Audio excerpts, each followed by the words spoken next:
In the grim darkness of the far future, there is only war.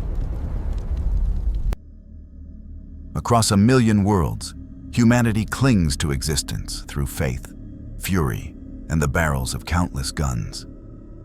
Into this endless nightmare, something impossible occurred. Not a hero, not a saint, not even a demon. Just a man with a vendetta. And in the grim darkness of the far future, that would prove more terrifying than any of them could imagine. The warp screamed. On Tertium Hive, a world drowning in industrial smog and the prayers of billions, a chaos sorcerer named Valdris the Thrice-Cursed completed his ritual. He had sacrificed 300 souls to open a gateway, to pull forth a demon prince that would drown this Imperium cesspool in blood and ecstasy. The symbols carved into the Factorum floor glowed with sick purple light. Reality tore like wet parchment. What emerged was not a demon. John Wick hit the rockcrete floor in a roll, came up in a shooting stance with his Glock raised, and immediately assessed his situation with the cold precision that had made him the Continental's most feared asset. Wrong. Everything was wrong. The air tasted like copper and rot. The temperature had spiked 40 degrees. His suit, his good suit, was smoking at the edges. And the thing in robes, standing in the center of burning symbols, was definitely not Santino d'Antonio. "What?" Valdris began, his 3 eyes widening in his mutated face. John didn't hesitate. Training overrode confusion.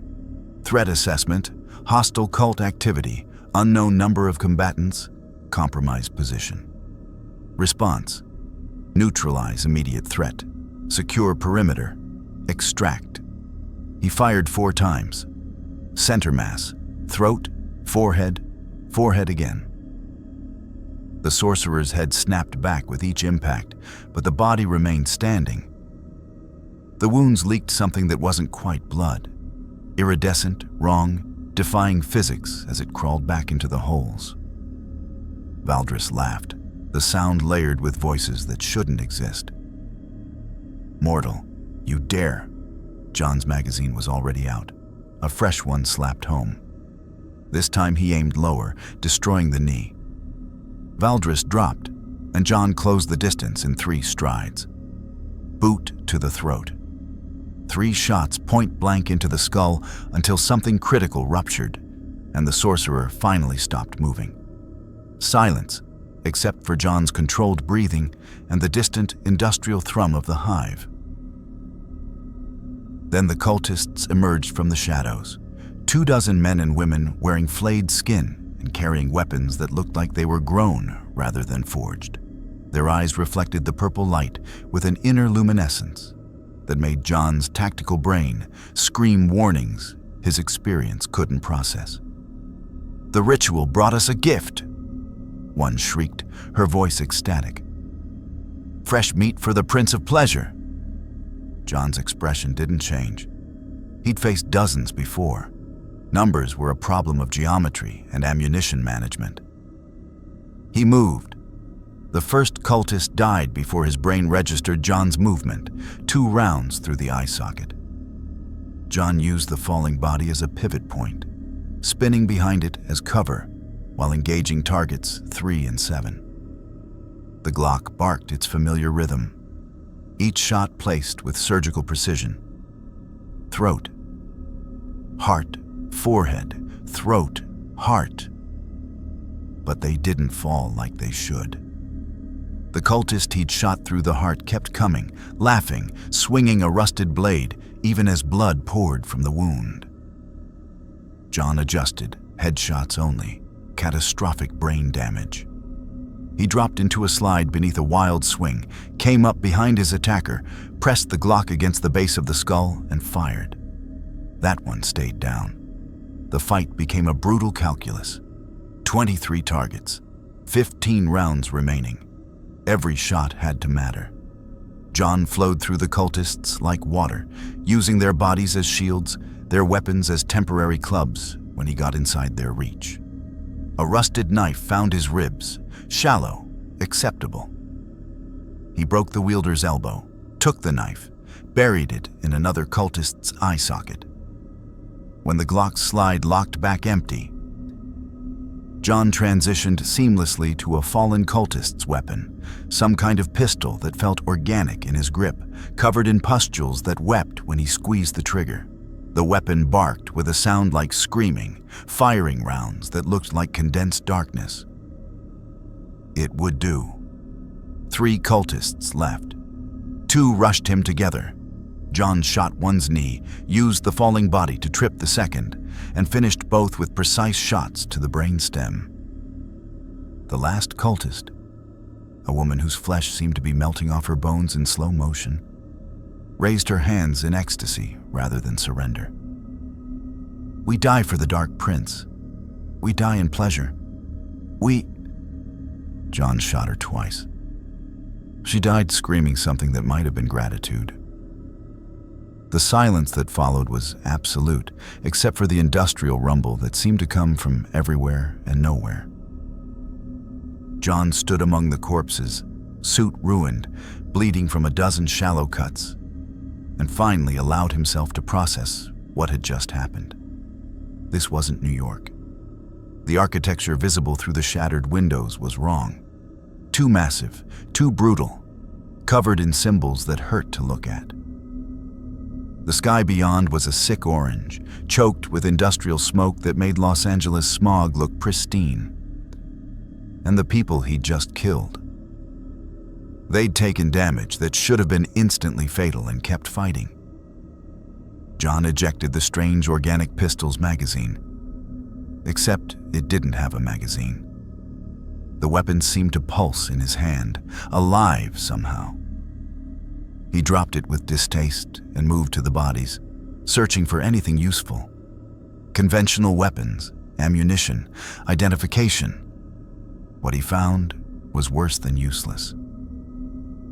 Knives made from human bone, symbols carved into flesh that seemed to move when he wasn't looking directly at them.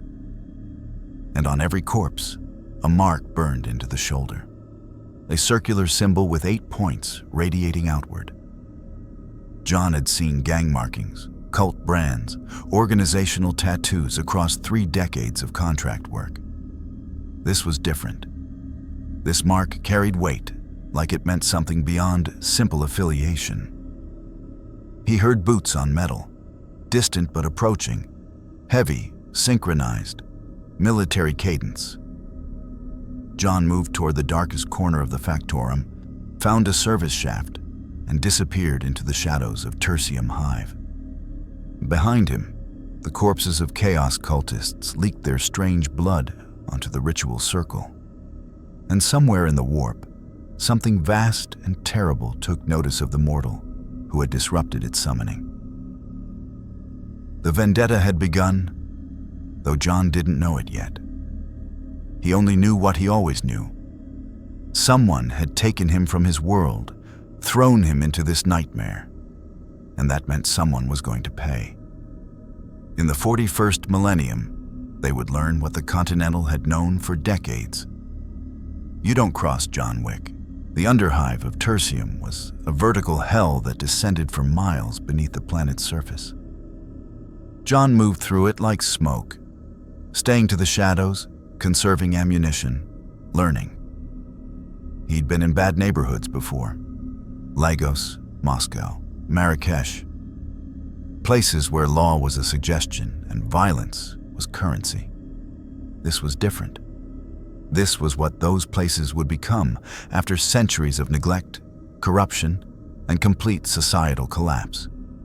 The air itself was toxic, thick with chemical runoff, and the accumulated filth of billions living in layers above. Neon flickered in languages John didn't recognize. The people he passed were either augmented with crude machinery or mutated by malnutrition and environmental toxins, sometimes both. And everywhere, the smell of decay. John had stolen a long coat from a corpse in an alley. Murdered recently by someone else, not his problem. and used it to cover his ruined suit. The fabric was rough, stained, but it let him blend. His Glock was down to 8 rounds. He'd need to solve that problem soon. He'd also need to understand where he was, and more importantly, how to get back. The first rule of being displaced in hostile territory: establish patterns, identify power structures, locate resources. John watched the foot traffic, noting who moved with confidence and who scurried like prey. He identified 3 distinct groups within the first hour. First, the workers. Malnourished, exhausted, moving in shuffling crowds between factorums. They wore industrial coveralls marked with symbols, skulls with wings, gears with eyes, prayers in Gothic script. They kept their heads down and didn't make eye contact. Second, the enforcers. Heavily armed, wearing piecemeal armor that looked salvaged from a dozen different sources. They moved in groups of 4, carrying weapons that were clearly military surplus, solid slug throwers that looked primitive but effective. They extracted tithes from merchants and administered brutal beatings to anyone who protested. Third, the untouchables, the ones everyone else avoided. They wore mismatched clothing and carried weapons openly, but what marked them was the look in their eyes. Fanatical, hungry, with that same inner light he'd seen in the cultists. Some bore the 8-pointed star carved into visible flesh. Chaos. The word came to him from Valdris's dying screams, echoing in his memory. The sorcerer had invoked it like a prayer. John filed it away and kept moving.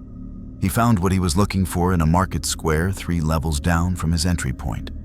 The area stank of rotting meat and ozone, lit by sodium lights that flickered with the settlement's irregular power supply.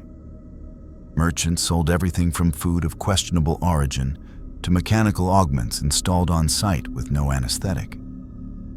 And in the corner, exactly where John expected it to be, was a weapons dealer. The man was old by Underhive standards, maybe 50, if the gray in his beard was natural and not toxic exposure.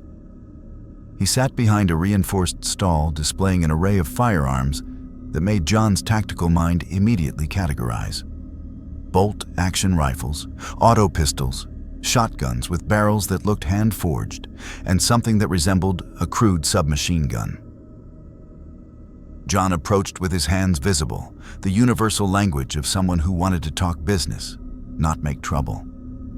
"You're new," the merchant said without looking up from the gun he was cleaning.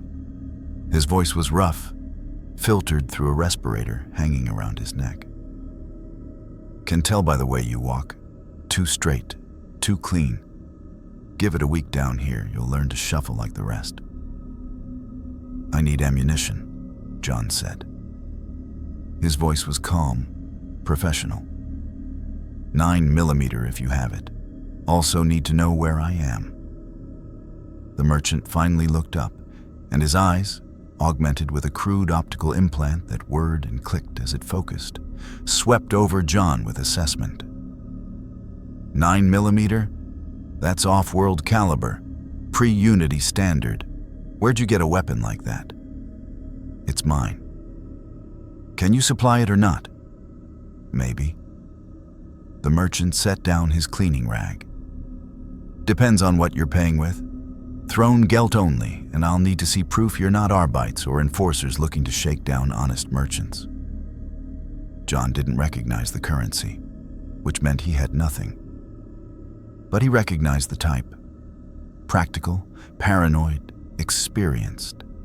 The kind of man who'd done business with dangerous people and survived by reading them correctly.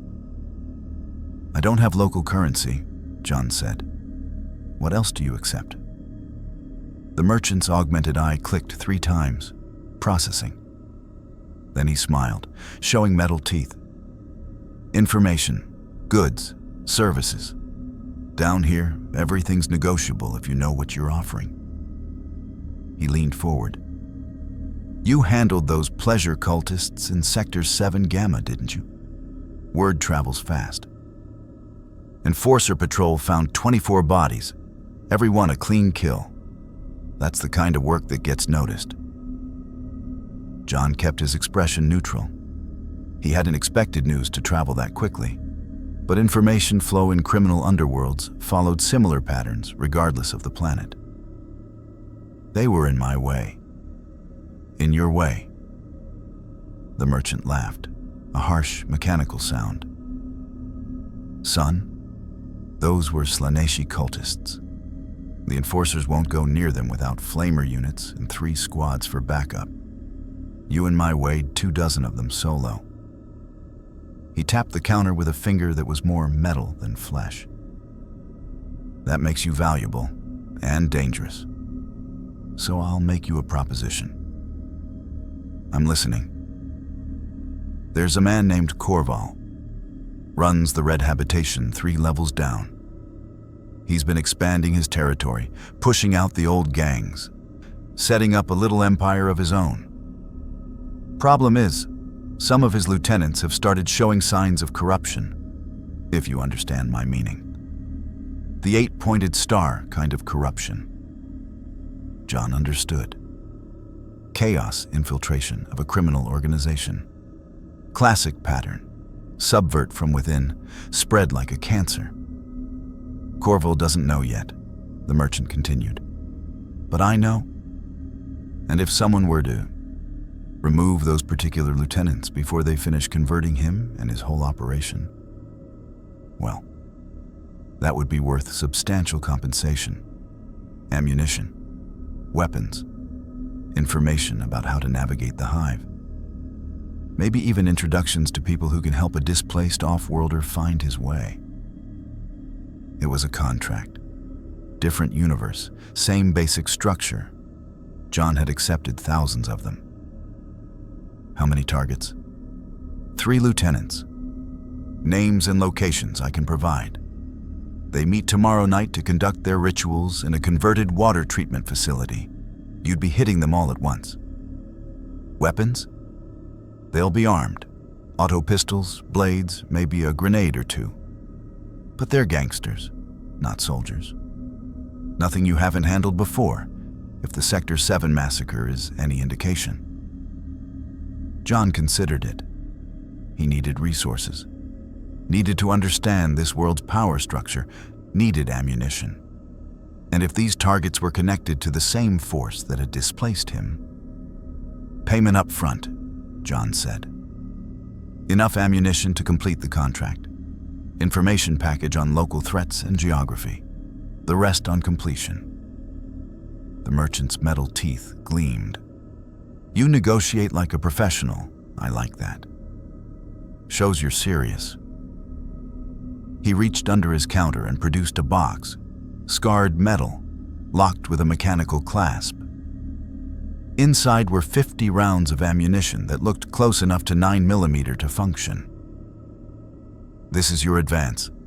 Bring me proof of elimination. Heads preferred, but any identifying marks will do, and we'll discuss the rest. John took the box, checked 3 rounds for quality. The casings were cruder than what he was used to. The primers slightly larger, but they'd feed. The information? The merchant pulled out a data slate, a flat device covered in buttons and a flickering screen. This has everything you need. Map of the lower hive, known gang territories, enforcer patrol patterns, and a primer on what you're really dealing with. He slid it across the counter. That last part? Read it carefully. You're not in your world anymore, and the things that go bump in the night here don't die like normal men. John pocketed the data slate and turned to leave. One more thing, the merchant called. You got a name? Something I can call you when word spreads about the new killer in the Underhive? John paused. In the Continental, names had power. Reputation was armor and weapon both. Here, displaced and alone, he had nothing but his skill and his purpose. Wick, he said. John Wick. The merchant nodded slowly, his augmented eye whirring. Welcome to Tertium, John Wick. Try not to die on your first contract. Good killers are hard to find down here. John disappeared into the underhive crowds, the data slate heavy in his pocket and a familiar weight returning to his hands. 50 rounds, 3 targets, and somewhere in this nightmare world, Onderker answers about what had taken him from his home. He'd start with the targets. He always did. The vendetta was taking shape. John spent the next 18 hours learning to read the underhive the way he'd once read the Continental's coded ledgers and the subtle hierarchies of New York's criminal underworld. The data slate became his guide, its flickering screen revealing a world that operated on principles both familiar and alien. Tertium Hive was a vertical city housing 3 billion souls across 200 levels. The upper spires belonged to the nobility and the Imperium's administrative class, a place of relative comfort John would never see. The middle hives were factories, refineries, and worker habitations where humanity was ground into industrial output.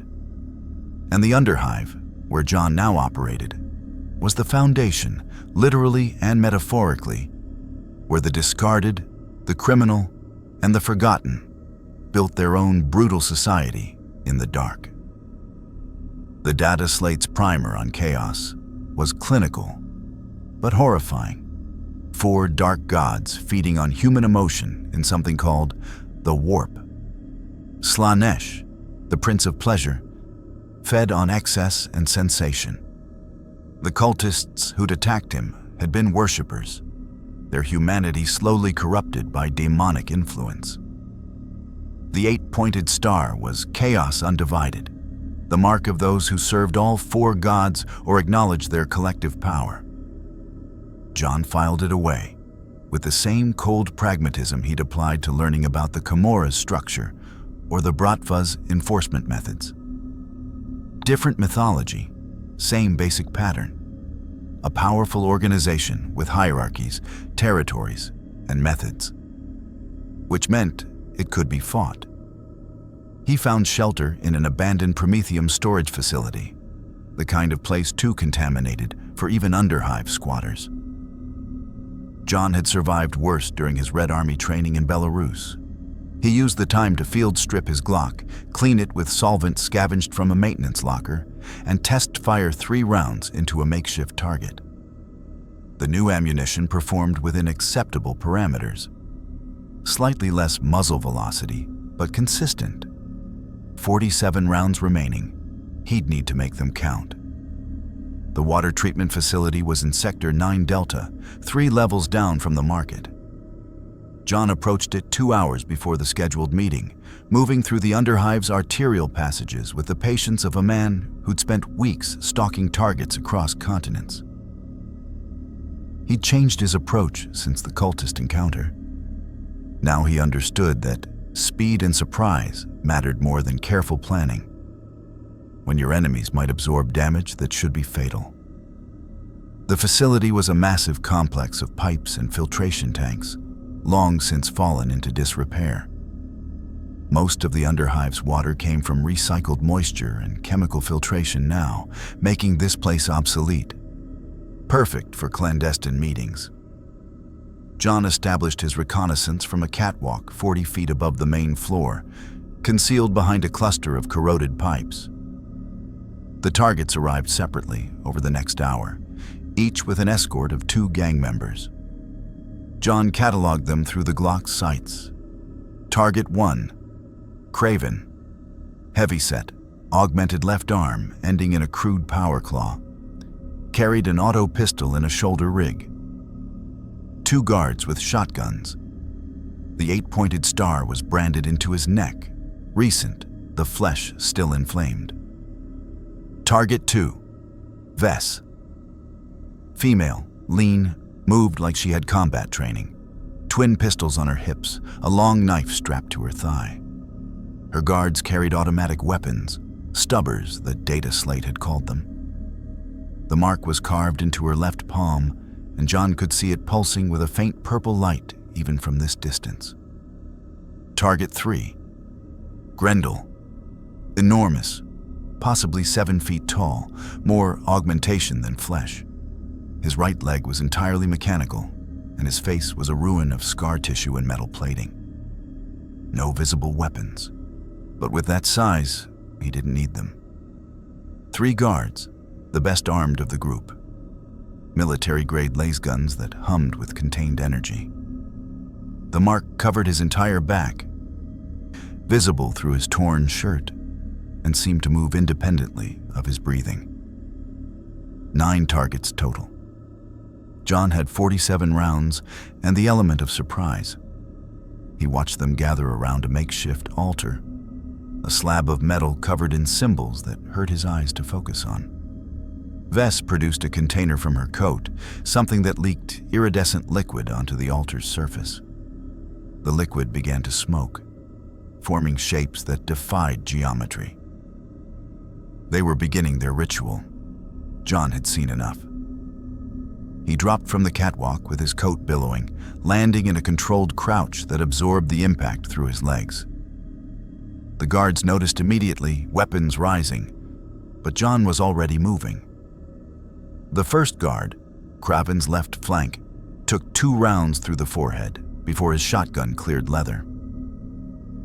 John used the falling body as a pivot, spinning to engage the second guard while closing distance on Kraven himself.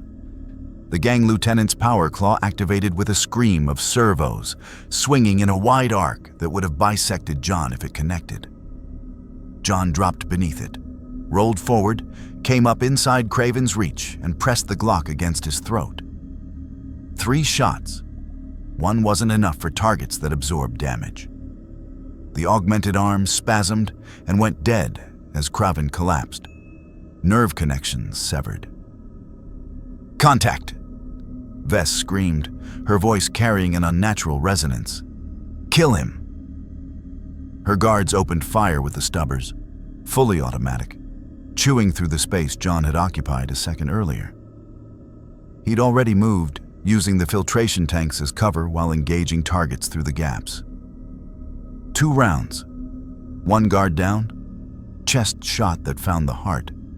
3 rounds. 2nd guard down, catastrophic head trauma. Vess herself was fast, combat trained like John had assessed. She didn't panic or freeze. Both pistols came up in a practiced grip, and she laid down covering fire while moving to better position. Professional. Tactical. John respected that. He killed her anyway. It took 4 rounds. She dodged the first 2 with reflexes that suggested augmentation or something worse. The third caught her shoulder, spinning her around. The fourth found the base of her skull as she turned. She went down, and the pulsing light in her carved palm flickered and died. Grendel roared. The sound was wrong, layered with voices that weren't human. His 3 guards formed a protective triangle and advanced, laser guns firing in disciplined bursts. The beams scorched the air where John had been, superheated metal screaming. John counted their fire rate, waited for the synchronization gap, and moved. He came up from behind a tank support, fired 3 times in rapid succession. 1 guard down, last burn on John's shoulder where he'd been too slow. 2 guards remaining. John transitioned to his left hand, firing with his weak side while his right shoulder processed the pain. It was surface level, acceptable. 2 more shots, 2nd guard down. The last guard's nerve broke. He turned to run. Grendel's massive hand closed around the guard's head and twisted. The snap echoed through the facility. "Coward!" the giant rumbled in that multi-layered voice. "The prince demands courage." Then he looked at John, and his eyes reflected purple light from somewhere deep inside. "Baba Yaga," Grendel said, and John felt ice in his spine because he hadn't told that name to anyone here. "The warp whispers about you. The man who cannot die. The man of focus and commitment and will." The giant smiled, revealing teeth filed to points. "Slaanesh is very interested in you." John said nothing. 15 rounds remaining. His shoulder burned. Grendel was at least 400 pounds of muscle and metal, and the way he'd killed his own guard suggested strength far beyond human. This would require precision. Grendel charged with surprising speed, mechanical leg eating the distance in massive strides. John fired 4 times center mass. The rounds sparked off subdermal armor plating. He adjusted, firing at the joints, the exposed flesh between metal plates. 2 rounds found meat in Grendel's left knee. The giant stumbled but didn't fall. John dove aside as Grendel's fist cratered the floor where he'd been standing. Concrete dust exploded outward. John rolled, came up firing at the giant's face. 1 round took him in the eye, real eye, not augmented, and Grendel screamed in pain and rage. But he didn't fall. The giant swung wildly, clipping John's ribs and sending him flying into a filtration tank. The impact drove the air from John's lungs, ribs screaming, possibly cracked, definitely bruised. The Glock clattered away across the floor. Grendel advanced, bleeding from his ruined eye, limping on his damaged knee, but still coming. "The prince promises me power," he said, his voice ecstatic despite the pain. "I will break you slowly. I will make you scream. And in your screaming, we will both ascend." John's hand found a piece of broken pipe. 3 feet of corroded metal with a jagged edge.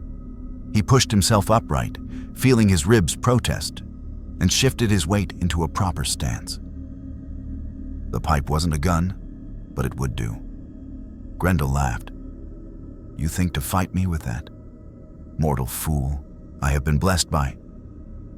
John moved, not away, but forward to inside Grendel's reach where the giant's size became a liability. The pipe came up in a precise arc, finding the gap between helmet and chest plate, driving upward through soft tissue beneath the jaw. John pushed with his legs, his back, every ounce of strength focused on driving the improvised weapon through meat and into brain. Grendel's hands closed around John's throat, squeezing with mechanical and demonic strength. John's vision began to tunnel. He twisted the pipe, feeling it grind against bone, pushing deeper. The giant's grip spasmed. The purple light flickered and died in Grendel's remaining eye. The hands went slack. John pulled the pipe free and stepped back as the giant collapsed. A full-grown tree felled. He stood for a moment, breathing carefully around his injured ribs, and retrieved his Glock from where it had fallen.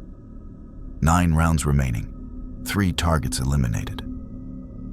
John moved through the facility, checking each body, ensuring they wouldn't rise again. He'd learned that lesson with the first cultists. Then he used Vess's knife to remove identifying marks. The branded star from Kraven's neck, the carved palm from Vess, and a section of tattooed skin from Grendel's massive back. The merchant had wanted proof. As John prepared to leave, he noticed the altar was still smoking, the iridescent liquid continuing to form its impossible shapes. On instinct, he fired his remaining rounds into it. The metal shattered, the liquid spilled across the floor, and the shapes collapsed into mundane puddles. The air felt cleaner immediately. John left the water treatment facility as quietly as he'd entered, carrying his proof of completion and new questions. Grendel had known his old name. Something in this universe's warp had whispered it, which meant Chaos knew who he was. Good. Let them know. Let them understand what was coming. By the time the merchant received his proof and provided the promised payment, 200 more rounds, detailed intelligence, and an introduction to someone called an information broker, John had made his decision. He'd come here by accident. But he would leave by choice, and not before he'd made Chaos pay for taking him from his world. They'd opened the door. He'd make sure they regretted it. The vendetta was no longer theoretical, it was personal. The Inquisition noticed John Wick 3 days after the water treatment facility massacre. They noticed because an administratum clerk doing routine data analysis on underhive mortality rates flagged an anomaly. 47 confirmed Chaos cultist deaths in 6 days, all within a 3-sector radius, all exhibiting identical kill patterns. Precise shots to the head and center mass. No collateral damage. Professional execution methodology that suggested Imperial Assassinorum involvement. Except the Assassinorum hadn't deployed any assets to Tertium. The report climbed through bureaucratic channels until it reached Inquisitor Cassia Valdane of the Ordo Hereticus, and she made it her personal concern within the hour. John knew none of this as he sat in a reclaimed storage unit he'd converted into a safe house, cleaning his Glock and studying the intelligence the merchant had provided. The information broker, a woman named Selk, who operated out of a fortified bunker 2 levels down, had been surprisingly forthcoming once John had paid in the only currency she valued: results. She'd told him about the Imperium of Man, the sprawling authoritarian theocracy that controlled 1 million worlds. She'd explained the God Emperor, a 10,000-year-old corpse kept alive by machinery and the psychic faith of quadrillions. She'd described the warp, the immaterium that ships traveled through, where the chaos gods resided and fed on human emotion like parasites. And she'd told him that his displacement was almost certainly the result of a chaos ritual, which meant finding his way home would require either mastering warp travel himself, impossible for a normal human, or finding someone with the power and knowledge to reverse what had been done, someone like a chaos sorcerer of significant rank. John had accepted this with the same cold pragmatism he'd applied to learning that the High Table had placed a $14 million bounty on his head. It was a problem with a solution. He simply needed to work backwards through Chaos's hierarchy until he found someone powerful enough to send him home. Which meant he needed to make enough noise that the real players noticed him. The door to his safe house exploded inward with a crack of splintering metal. John was moving before his conscious mind registered the breach. Glock up and tracking, body automatically shifting to cover position behind an overturned table.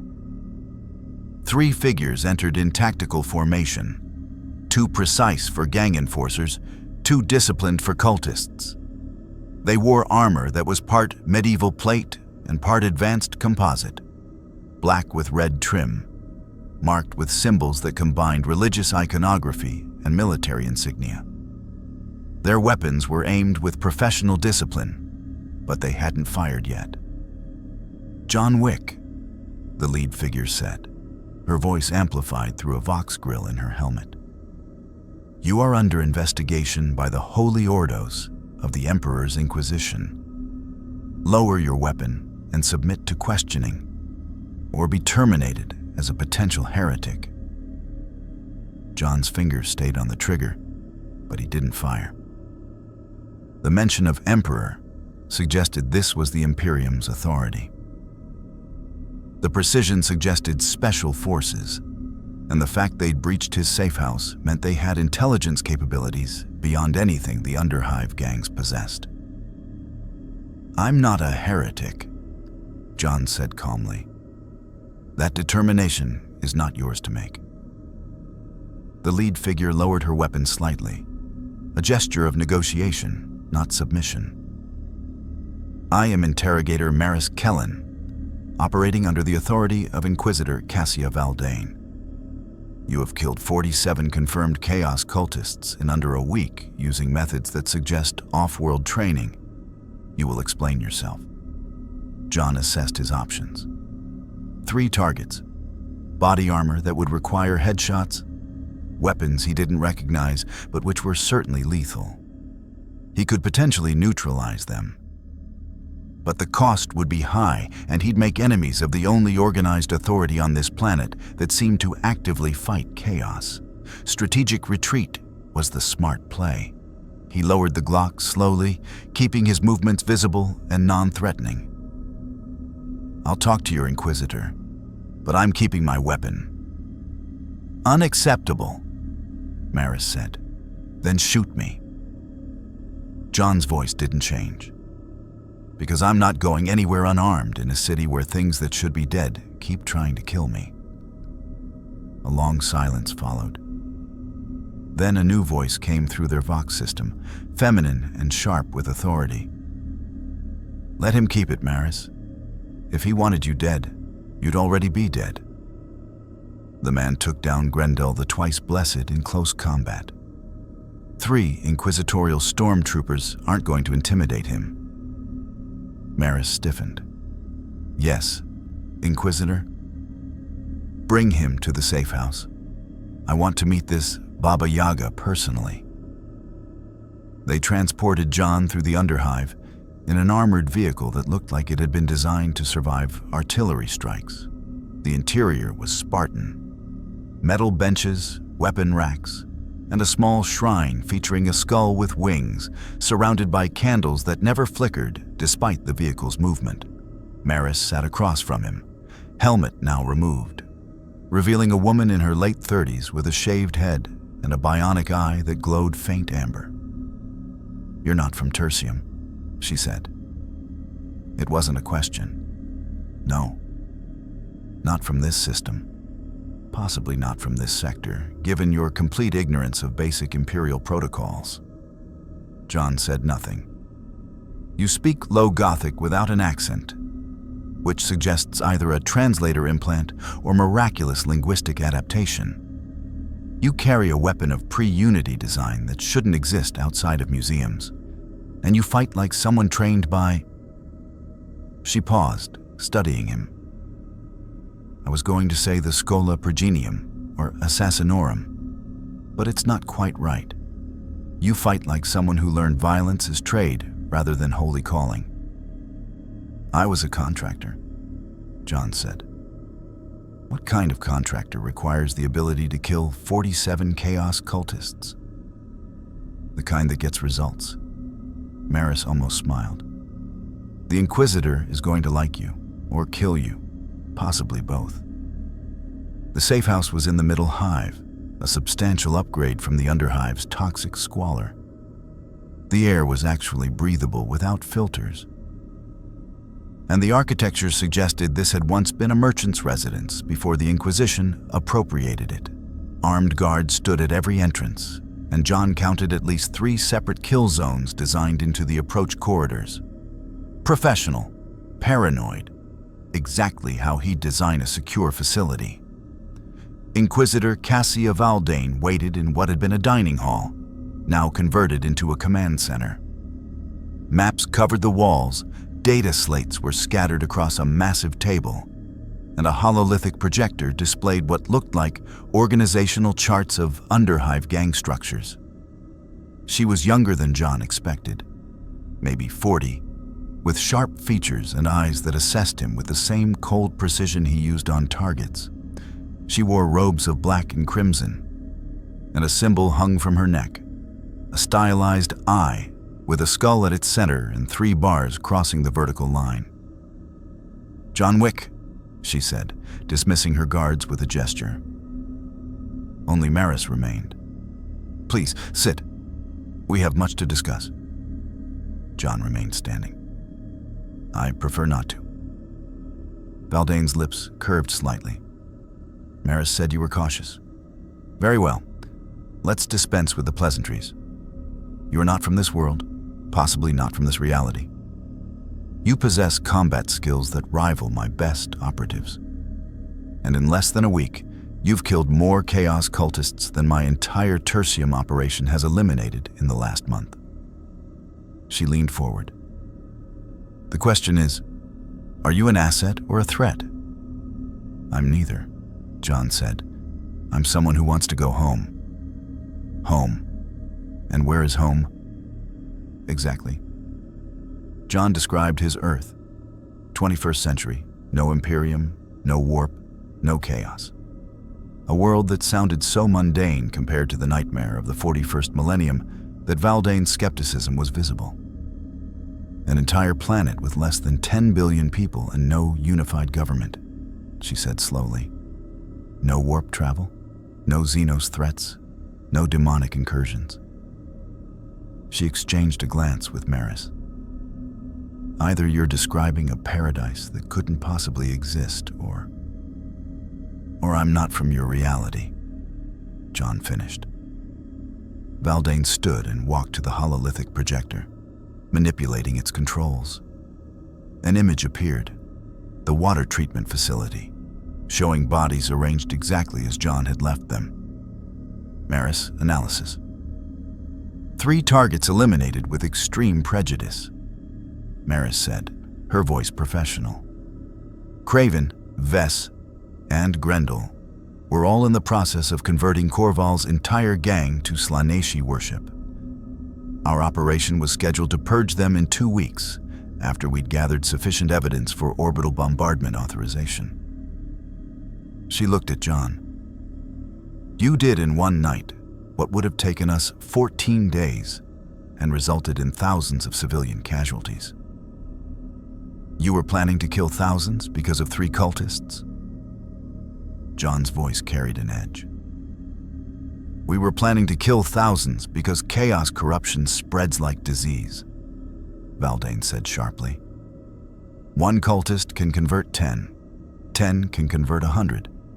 By the time you can see the infection, it's already metastasized. The only cure is fire. She studied him. But you didn't know that, did you? You simply saw targets and eliminated them. Clean, precise, professional. They were in my way, John said. It was becoming his standard answer. Valdane laughed, a harsh, genuine sound. Maris, I think I like him. He's either the most dangerous heretic I've encountered or exactly what Tertium needs. She turned back to John. I'm going to make you an offer, Mr. Wick. I need someone who can move through the Underhive without drawing suspicion, who can eliminate chaos corruption surgically rather than with orbital bombardment, and who possesses skills that frankly terrify my trained operatives. You need information about how to get home, which will require capturing high-ranking chaos sorcerers and extracting knowledge they'd rather die than surrender. You're offering a contract, John said. I'm offering a partnership. You hunt the cultists I identify. In exchange, I provide resources, intelligence, and when we eventually capture a sorcerer powerful enough to know how dimensional displacement works, I'll let you interrogate them first. She extended her hand. I kill heretics. You want to go home. Our goals align. John considered it. The Inquisition had resources he needed: intelligence networks, technological support, and, most importantly, access to the higher-level chaos operatives who might have answers. Working with them was pragmatic. But the Imperium's methods troubled him. Thousands of civilians killed to eliminate a handful of cultists. A theocratic dictatorship that demanded absolute obedience. A society built on suffering and maintained through fear. Still, chaos had taken him from his home. Chaos needed to pay. And if the Inquisition could help him find the sorcerer who'd opened that rift. He shook her hand. Excellent, Valdane said. Welcome to the Ordo Hereticus, Mr. Wick. You're now an unofficial asset of the Holy Inquisition. She smiled without warmth. Try not to make me regret this. I have authorization to kill you if you become compromised. The feeling's mutual, John said. Maris coughed, possibly covering a laugh. Valdane's smile widened. Oh, I definitely like him. Maris, brief him on our priority targets. Mr. Wick, you're about to learn just how deep chaos's roots go in this hive. John had hunted for the High Table, the Camorra, the Bratva. Now he'd hunt for the Inquisition. The vendetta had found institutional support, Over the next 3 weeks, John Wick became a ghost story in the Underhive. They called him the Silent Judge, the Emperor's Shadow, the man who walked through gang territory like he owned it and left only corpses marked with the 8-pointed star. Chaos cultists began finding protection symbols scratched into their doors, warnings from terrified neighbors begging them to leave before the killer came. John worked from a list Valdane provided, cross-referenced with his own intelligence gathering. The Inquisition's resources were substantial but bureaucratic, requiring evidence chains and authorization protocols. John's methods were simpler. Identify the target, confirm corruption, eliminate the threat. He established what he thought of as the Continental Protocol, a network of informants, safe houses, and supply caches spread across the Underhive's labyrinthine passages. The weapons merchant became his armorer. Selk, the information broker, became his intelligence asset. He recruited a former gang enforcer named Davos, who'd lost his sister to chaos, corruption, and wanted revenge more than he wanted survival. Valdane allowed it because it worked. John's elimination rate was 3 times higher than her sanctioned operations, with 90% fewer civilian casualties. The Inquisitor visited his operations twice, observing from a distance, analyzing his methods with the same clinical precision she'd use on a Xeno specimen. "You don't fight like an Imperial?" she'd told him during the second visit, watching through a picture feed as John systematically cleared a cultist den. "You fight like you're trying to minimize harm to bystanders." "I am," John had replied. "Why?" "They're part of a corrupted system. Chaos spreads through communities like rot through wood. These people have likely been exposed to heretical ideology, even if they haven't converted yet." "Maybe, but they haven't earned execution until they've made the choice." John had reloaded his Glock. He'd acquired a second one now, plus an auto pistol that used locally sourced ammunition. "I kill cultists, not potential cultists." Valdane had been silent for a long moment. "That philosophy will get you killed in this universe, Mr. Wick. Mercy is a luxury the Imperium cannot afford." "I'm not from the Imperium." "No," she'd agreed. "You're definitely not." But the partnership worked, and John learned. He learned that lasguns could burn through cover he'd consider safe. He learned that some cultists were possessed by actual demons, minor ones, barely sentient, but strong enough to require complete destruction of the body to eliminate. He learned that chaos corruption could be subtle, turning loyal Imperial citizens into sleeper agents over months or years. And he learned that the Imperium's brutality, while horrifying, came from 10,000 years of fighting an enemy that literally fed on human weakness. It didn't make him agree with their methods, but it made him understand them. The breakthrough came on day 23. John was conducting surveillance on a suspected Xientian cult, chaos god of change and sorcery, according to Valdane's primer, operating out of a collapsed administratum building in Sector 12.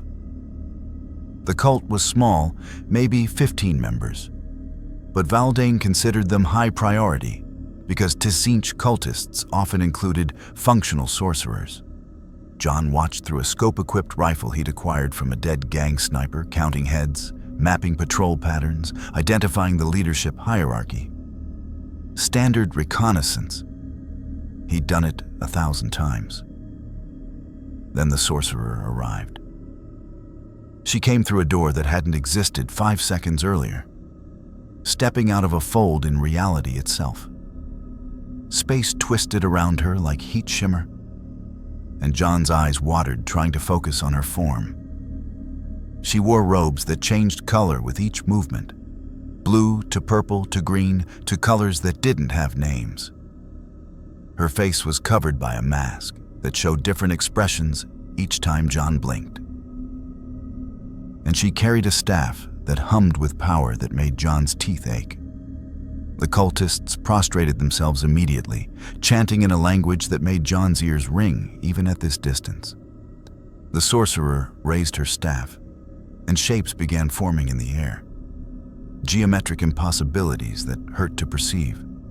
Fractals that extended in directions that shouldn't exist. John had seen enough. This was beyond his capability to handle alone. He activated the Vox bead Valdane had given him, a small communicator implanted behind his ear. Wick to Valdane. Priority contact. I have a sorcerer, possibly Sinchian, in my current location. Requires immediate inquisitorial response. Valdane's voice crackled through. Describe the target.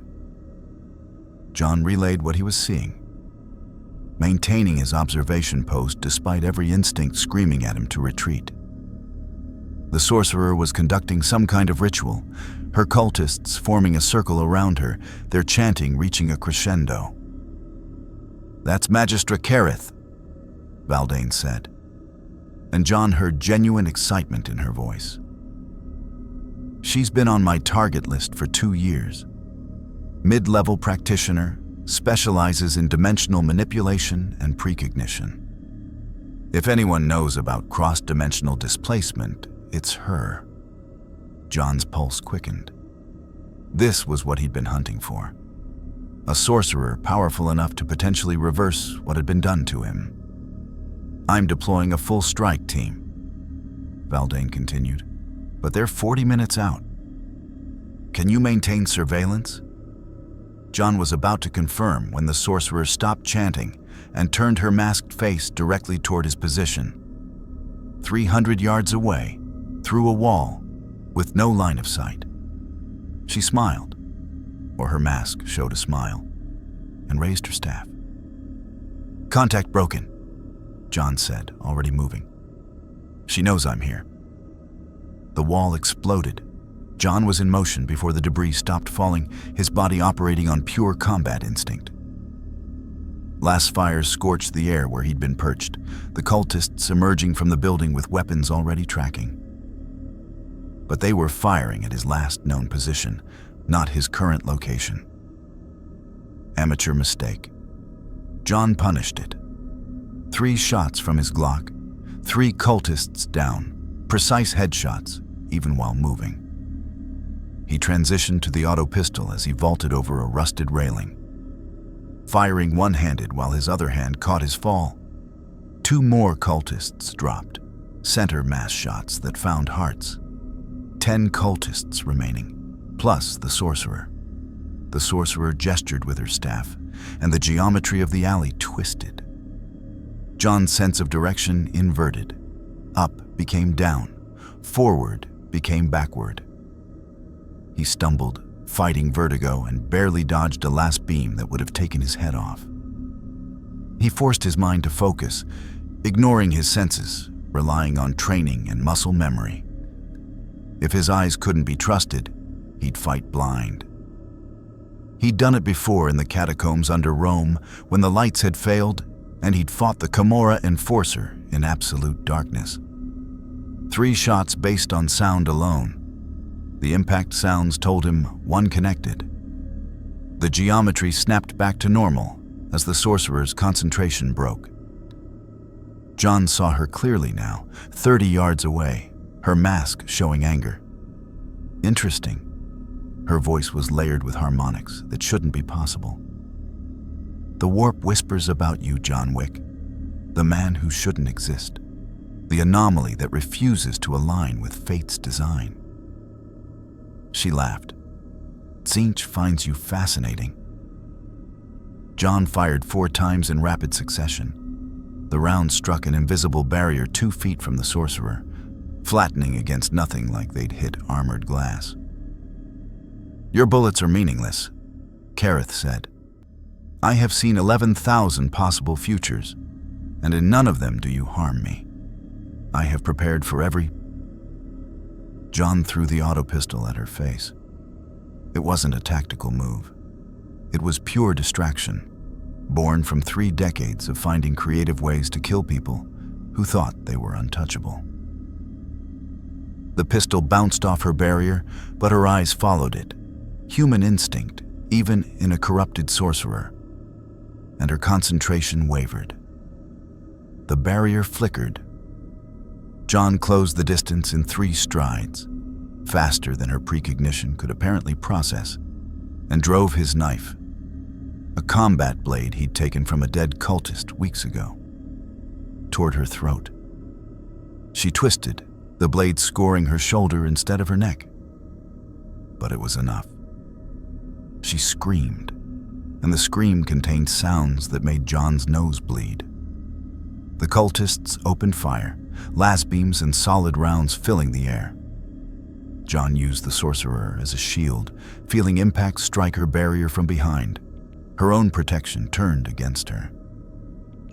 He found her throat with his free hand and squeezed while pushing the knife deeper. "Tell me how to go home," he growled. Kareth's mask showed fear for the first time. You're not supposed to. The futures don't. Tell me or die. The ritual, the one that brought you, it can be reversed, but only by... She coughed blood that shimmered with impossible colors. Only by one who understands the barriers between realities. I can show you. I can...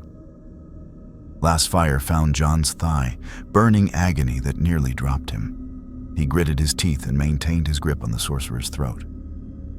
Show me. I need to live, to cast the ritual. John's tactical mind warred with his vendetta. She could send him home, but she was chaos, corrupted, likely lying. Every instinct told him to finish the kill. Then Valdane's voice crackled through his vox. Wick, do not kill her. I repeat, do not kill the sorcerer. We need her alive for interrogation. The decision was made for him. John shifted his grip, applying a chokehold that would render her unconscious without killing. Kareth struggled, her mask cycling through expressions of rage, fear, and something that might have been respect. Then her eyes rolled back, and she went limp. The cultists, seeing their leader fall, broke ranks. John released the sorcerer and retrieved his weapons, firing methodically as he moved to cover. By the time Valdane's strike team arrived in armored transports, 8 cultists were dead, and the remaining 2 were fleeing deeper into the underhive. Maris emerged first, her stormtroopers fanning out with military precision. She took in the scene, the unconscious sorcerer, John bleeding from his thigh, the bodies, and shook her head. You were supposed to maintain surveillance, not engage. She saw me, John said simply, applying pressure to his leg wound. The last burn went deep, but it had cauterized itself. Painful, but not immediately life-threatening. Valdane stepped from the transport, her expression unreadable. She approached the unconscious Kareth, studying her with the intensity of a predator examining wounded prey. Magistra Kareth, 2 years of hunting, and you gift her to me in 40 minutes. She looked at John. How badly are you injured? I'll survive. Good. Because you're coming with us for her interrogation. If she knows about dimensional displacement, you deserve to hear it firsthand. Valdane gestured, and her stormtroopers secured the sorcerer with chains that glowed with runic inscriptions. And Mr. Wick, you've just proven your value beyond any doubt. When we're done with Kareth, we're going to have a very serious conversation about your future with the Ordo Hereticus. John said nothing, but something cold settled in his chest. He'd captured a sorcerer who might send him home. But he'd also just become indispensable to an organization that didn't let assets walk away. The Inquisition had resources, but it also had chains. He'd worry about that later. First, he needed answers. The Inquisitorial detention facility was 3 levels above the underhive, carved into the hive's superstructure with enough reinforcement to survive direct artillery strikes. John had been in black sites before. CIA facilities in Eastern Europe, Bratva interrogation rooms in Siberia. But this was different. The walls were inscribed with symbols that made his eyes water.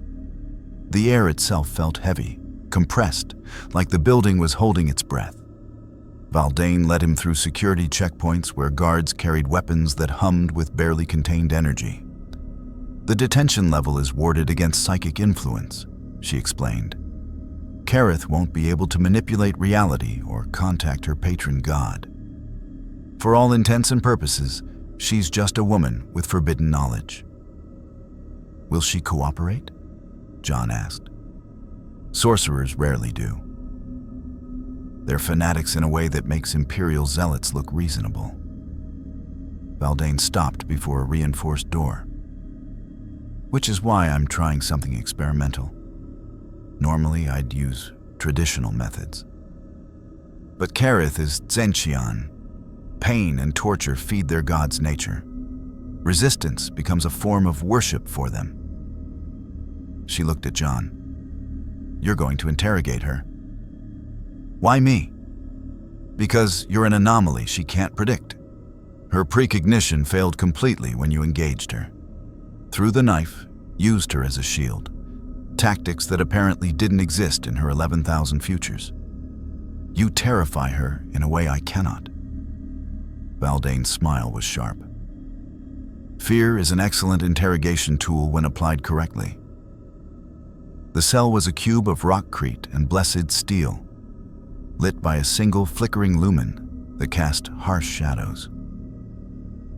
Kareth sat chained to a chair in the center, her mask removed to reveal a woman in her 30s, with eyes that changed color with each blink. Blue, then green, then purple, then shades that didn't exist in nature. Her shoulder was bandaged where John's knife had found her, and her expression was one of forced calm, struggling against genuine terror.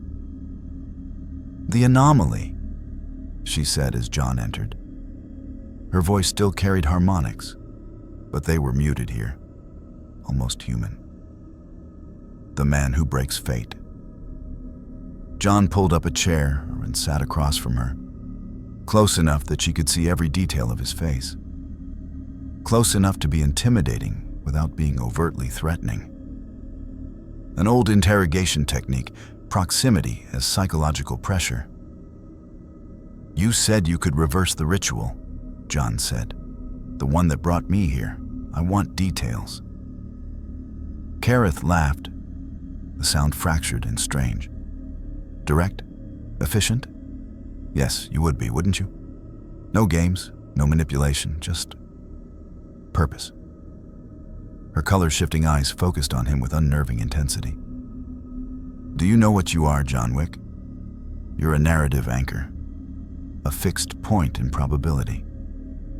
The warp shouldn't be able to touch you, and yet here you are, pulled across dimensional barriers by a ritual that should have summoned a keeper of secrets. I don't care about philosophy, John said. I care about going home. But the philosophy is relevant. Kareth leaned forward as far as her chains allowed. The ritual that brought you was called the Threshold of Infinite Desire. Valdris, and the fool who cast it, sought to open a gateway to Slaanesh's realm and bargain with a greater demon. But the warp is fluid. It responds to narrative weight, to thematic resonance, and somewhere in your reality, at the moment Valdris cast his ritual, you were embodying something that resonated with the warp's nature. John thought back to that moment. He'd been hunting the man who'd ordered Helen's death, the final target in a vendetta that had consumed him completely. He'd been Focus incarnate, a living weapon driven by singular purpose. Vengeance, he said quietly. Yes.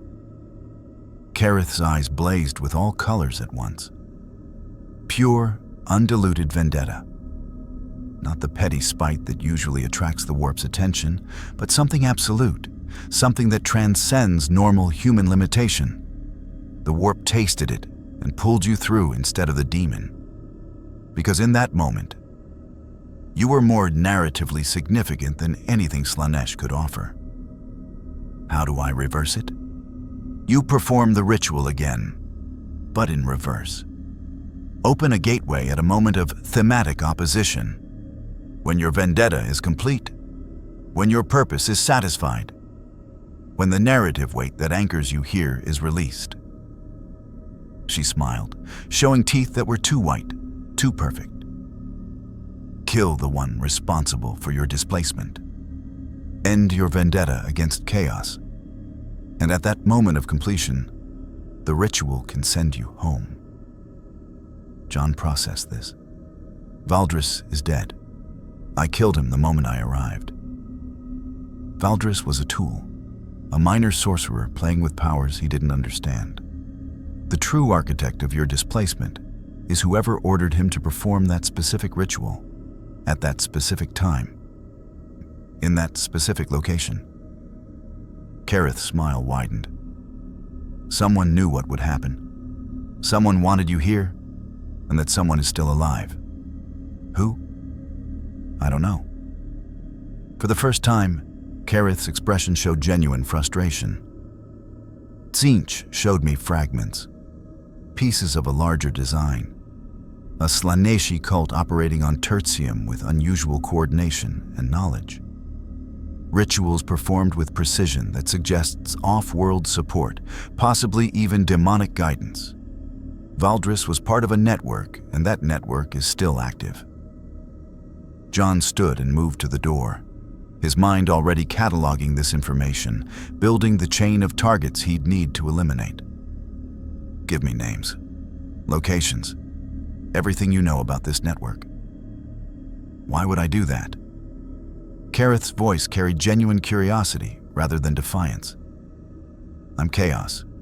You're whatever you are. Our interests don't align. John turned back, and his expression must have conveyed something because Kareth actually flinched. You're right, he said quietly. Our interests don't align. But you're going to give me what I want anyway. Because the alternative is that I leave you in this cell for Valdane to interrogate her way. I've seen her methods. They're effective. Torture won't work on me. I am blessed by the architect of fate. Pain is merely... I'm not talking about pain. John leaned against the wall, his casual posture somehow more threatening than aggressive violence would have been. Valdane told me about chaos corruption, how it spreads, how it feeds on specific emotions and experiences. Tzeentch feeds on hope, ambition, and the pursuit of forbidden knowledge. He paused. What happens to a Tzeentchian sorcerer who's completely isolated from new information, locked in a cell with no stimulation, no puzzles to solve, no mysteries to unravel? Just nothing. Forever. Kareth's color-shifting eyes went still, fixing on a single shade of gray. You wouldn't. I've killed men for far less than displacing me across realities. Letting you rot in sensory deprivation seems merciful by comparison. The sorcerer was silent for a long moment, her expression cycling through calculations and probabilities. Then she laughed, a broken sound that held genuine respect. You really are outside fate's design, aren't you? No precognition warned me about this. No futures showed me the anomaly who threatens with kindness. She slumped in her chains. Very well. I'll tell you what I know. Not because I fear your threats, though I do, but because watching you tear through Slaanesh's network will be infinitely more entertaining than anything I'd experience in this cell. Over the next 2 hours, Kareth provided names, locations, and operational details about a Slaaneshi cult network that spanned 3 hive sectors. The organization was larger than John had expected. Over 200 cultists across a dozen cells, coordinated by someone called the Exquisite Martyr. The Martyr was a former imperial noble who'd been corrupted decades ago, and now operated as Slaanesh's primary agent on Tertium. And according to Kareth, the exquisite martyr had specifically ordered Valdris to perform the Threshold of Infinite Desire ritual on the day John had been displaced. The martyr knew something would happen, Kareth said. Some prophecy or vision guided them. They wanted whatever came through that portal, whether demon or you. Her eyes fixed on John with unnerving intensity. You were expected, planned for, which means someone or something in the warp wanted you here specifically. John felt cold certainty settle in his gut. This wasn't random. His displacement was intentional, orchestrated, which meant going home wasn't just about reversing a ritual. It was about understanding why Chaos wanted him here in the first place. Valdane was waiting outside the cell when John emerged, Maris at her side. The Inquisitor studied his expression with professional assessment. She talked, John confirmed. He provided the essential details: the cult network, the exquisite martyr, the revelation that his displacement was planned. Valdane's expression darkened. A Slaaneshi network of that size requires purging. Normally, I'd request orbital support and exterminatus the entire sector, but... She looked at John. You want the martyr alive for interrogation? I want answers. The martyr has them. That makes this considerably more complicated. A decapitation strike against a coordinated chaos cult is risky enough. Trying to capture their leadership alive. Valdane shook her head. The casualty rate will be extreme. Then I'll go alone, John said. Don't be ridiculous. You're skilled, Mr. Wick, but you're not invincible. 200 cultists, possibly some of them possessed or demon-touched, defended positions. She trailed off, clearly running tactical calculations. We'll need a full company of stormtroopers, armored support, and probably a psyker strike team to suppress any sorceress defenses. That will take time to organize, Maris added. At least a week for proper deployment. A week gives them time to relocate or fortify, John said, and time for word to spread that we captured Kareth. The martyr will know we're coming. Valdane nodded slowly. You're right, which leaves us with limited options. She studied John with the expression of someone making a decision that violated multiple regulations. There's a faster way. Riskier, but faster.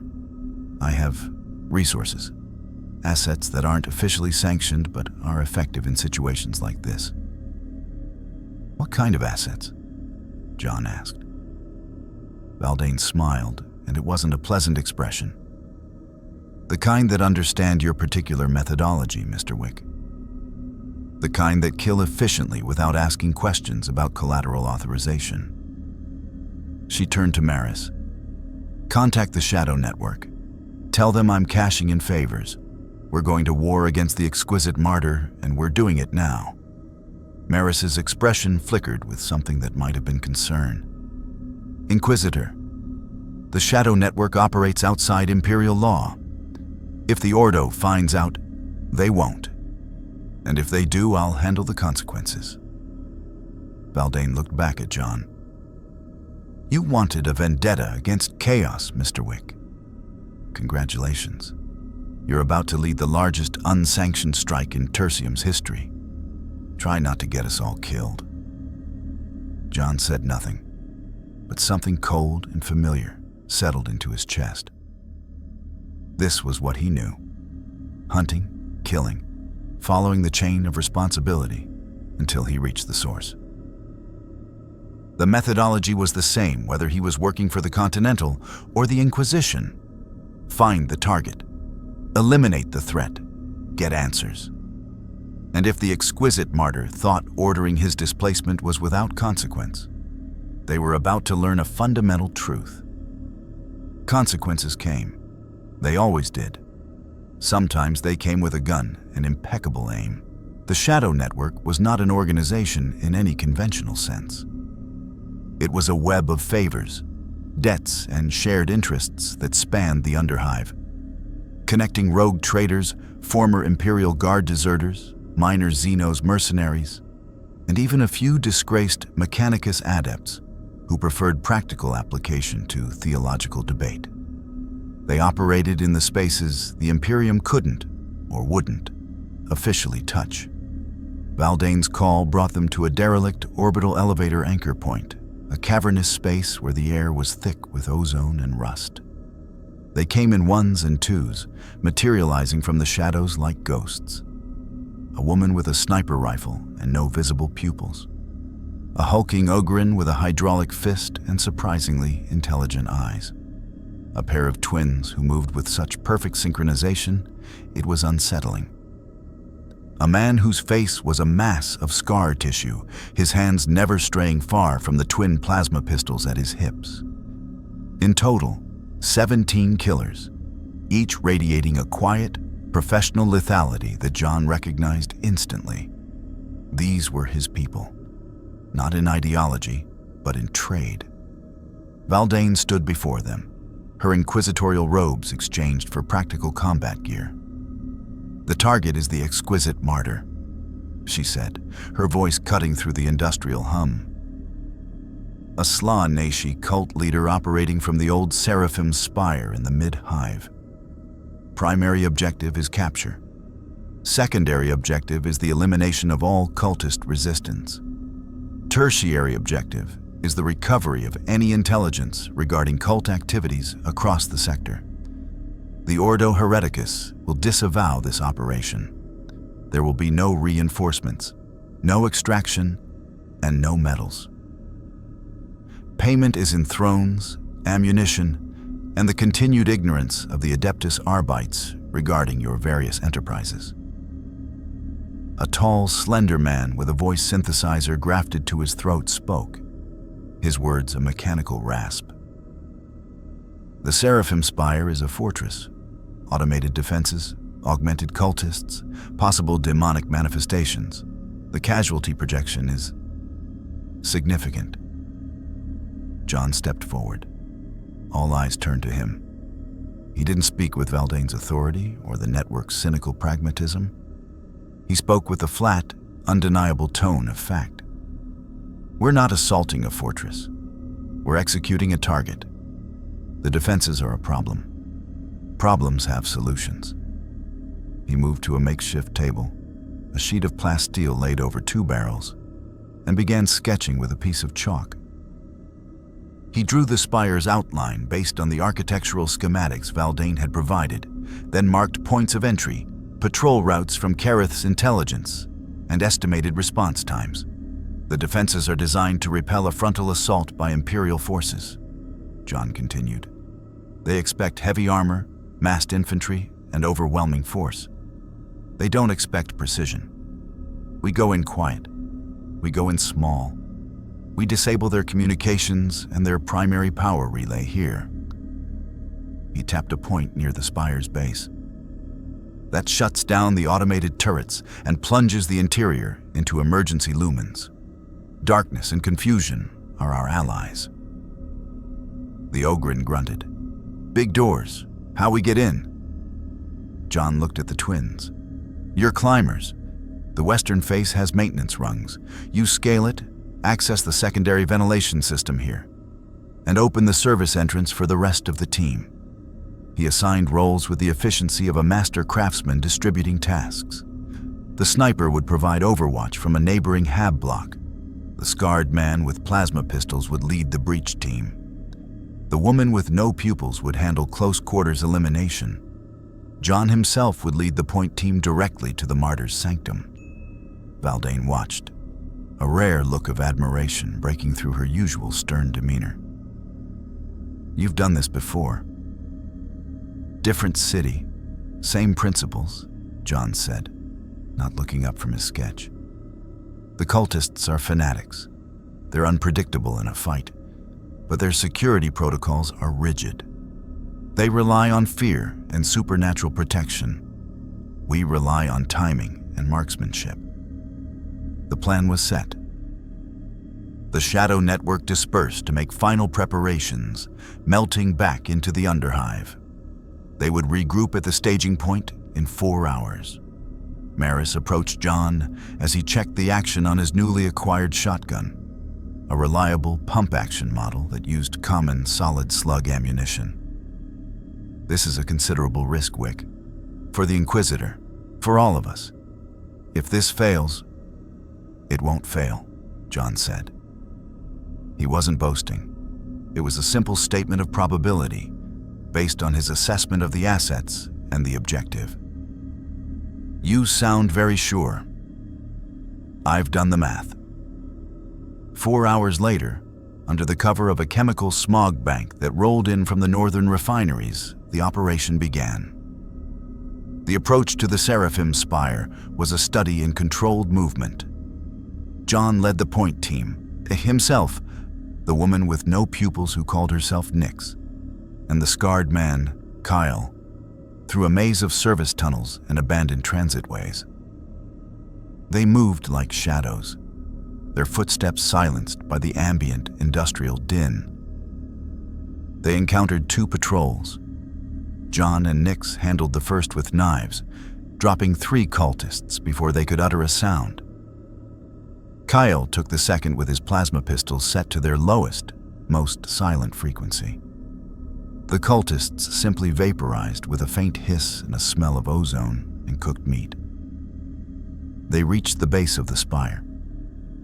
True to the schematics, the main entrance was a massive reinforced gate, flanked by heavy stubber emplacements. The twins were already there, the service hatch open. They gave a synchronized thumbs up. Power relay is in the sub-level, one twin whispered. Heavily guarded. John nodded. Kyle, Nyx, with me.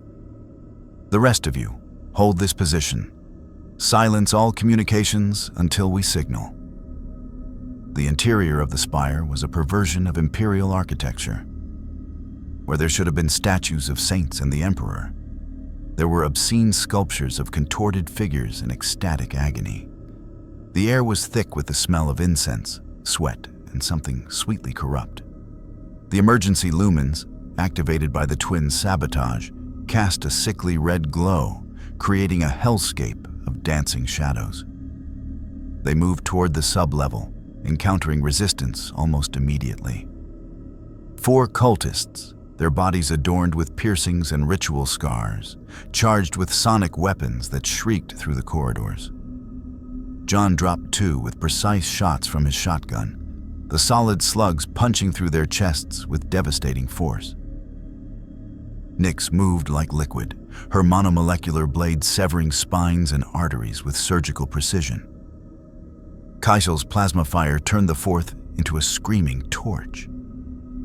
They found the power relay room guarded by 6 cultists and something else. It was a bipedal creature with glistening purple skin and too many joints in its limbs. Its head was a featureless oval except for a single vertical mouth that dripped acidic drool. A demonette, a minor servant of Slaanesh. The cultists opened fire with laser guns. John took cover behind a control console, the metal sizzling as las beams struck it. The demon, he barked. Kale. Kale nodded, adjusting the settings on his plasma pistols. Blessed ammunition. Should do the trick. He leaned out and fired. A bolt of incandescent blue plasma struck the demonette in the chest. It shrieked, a sound that clawed at the mind, and its form began to unravel at the edges, dissolving back into the warp. John and Nyx eliminated the remaining cultists in the confusion. John moved to the power relay, a massive machine covered in dials and switches. He didn't understand the technology, but he understood the principle. He placed 3 crack grenades, provided by Valdane, at key structural points. Fire in the hole, he said, and they retreated. The explosion was deafening in the confined space. The lights died completely, plunging the spire into true darkness. broken only by the sparks from shattered consoles. The low hum of active systems ceased, replaced by an eerie silence. John activated his lumen pack, a single beam cutting through the black. The martyr will be in the highest chamber. Now, we climb. The ascent through the dark. Silent Spire was a tense, methodical purge. Cultists, disoriented and blinded, were easy prey. John's team moved with ruthless efficiency, clearing room after room. They were no longer just operatives. They were a force of nature, a tide of focused violence rising through the heart of chaos. Finally, they reached the ornate double doors leading to the spire's pinnacle chamber, the sanctum of the exquisite martyr. John didn't hesitate. He kicked the doors open. The chamber beyond was a gallery of horrors. Dozens of cultists knelt in prayer, their chanting a low, hypnotic drone. In the center, on a throne of fused bone and writhing flesh, sat the exquisite martyr. He was not what John expected. He wasn't a monstrous mutant or a hulking brute. He was an older man, slender, with sharp, aristocratic features and long silver hair. He wore robes of exquisite purple silk, and his eyes held an ancient, terrible wisdom. In his hand, he held a crystal glass filled with a swirling, iridescent liquid. He smiled as John entered, a gesture of genuine, warm welcome that was more terrifying than any snarl of rage. "John Wick," the martyr said, his voice a smooth, cultured baritone. "The guest of honor. I've been waiting for you." The chanting stopped. The kneeling cultists remained motionless, their heads bowed, but John could feel their focus shift, a palpable tension filling the opulent chamber. The air itself was thick, heavy with perfume and the psychic residue of 1,000 depraved acts. The exquisite martyr took a delicate sip from his glass. "You are every bit the weapon the whispers promised. To see you in motion, it is art. Pure, unadulterated art." He gestured with his free hand, a graceful, theatrical sweep. "You have slaughtered your way through my home, my disciples, my defenses. And for what? A conversation?" John's shotgun was leveled at the martyr's chest. Nix and Kale fanned out to his sides, covering the room. "You brought me here," John said, his voice flat, cutting through the opulent atmosphere like a shard of ice. "Why? Why?" The martyr laughed, a sound like crystal chimes.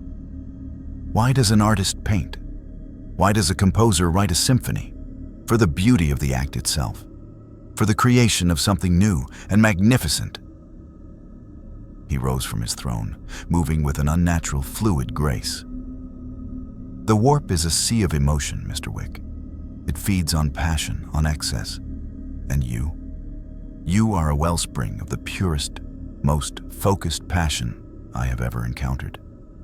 Not the messy, chaotic rage of Khorne, not the festering despair of Nurgle, not the convoluted schemes of Tzeentch, but vengeance, absolute, unyielding, perfect vengeance." He began to pace slowly before his throne. Valdris was a fool, but his ritual was inspired. We sought to pull a keeper of secrets into this reality, a being of sublime sensation. But the fates, it seems, had a far more interesting prize in mind. They delivered you, a mortal whose very soul is a honed blade of retribution. I didn't just bring you here, John Wick. I commissioned a masterpiece. John's finger tightened on the trigger. "You're going to send me back." "Am I?" The martyr smiled, a predator's smile. "And why would I do that? You are the culmination of my work. Your presence in this universe, your very existence, is a song to the Prince of Pleasure. Every life you take in your vendetta is an offering. Every moment of your focused, beautiful violence is a prayer. You are my gift to Slaanesh, and you are far more valuable here than you ever were in your mundane little world. The pieces clicked into place in Jon's mind with cold, brutal clarity. He wasn't a victim of a random accident. He was a collector's item. A prized animal captured and put on display for the amusement of a god. The sheer, cosmic arrogance of it ignited a cold fire in his gut, hotter and more focused than any rage he had ever felt. "This isn't a negotiation," Jon said, and fired. The shotgun blast was deafening in the enclosed space. The solid slug, capable of punching through light vehicle armor, struck an invisible barrier a foot from the martyr and flattened into a molten disk of lead. Dropping harmlessly to the floor, the martyr didn't even flinch. "Oh, Jon, did you think I would be unprotected? My patron finds me far too entertaining to lose so easily." He gestured, and the kneeling cultists rose as one, their eyes glowing with the same purple light Jon had seen before. But this was different. This was more intense, more unified. They moved with a single purpose, their bodies beginning to twist and contort, bones cracking as they mutated into something other than human. Claws elongated, extra limbs sprouted from torsos. Their chanting resumed, becoming a single, multi-layered shriek of ecstatic agony. "Kill the others," the martyr commanded, his voice still calm. "The Baba Yaga is mine." The fight erupted into chaos. Nyx became a whirlwind of death, her blade a silver blur as she met the charging mutants. She was fast, impossibly fast. But for every one she disemboweled, two more took its place. Kale's plasma pistols roared, vaporizing limbs and torsos, the stench of cooked meat and ozone overwhelming the perfume.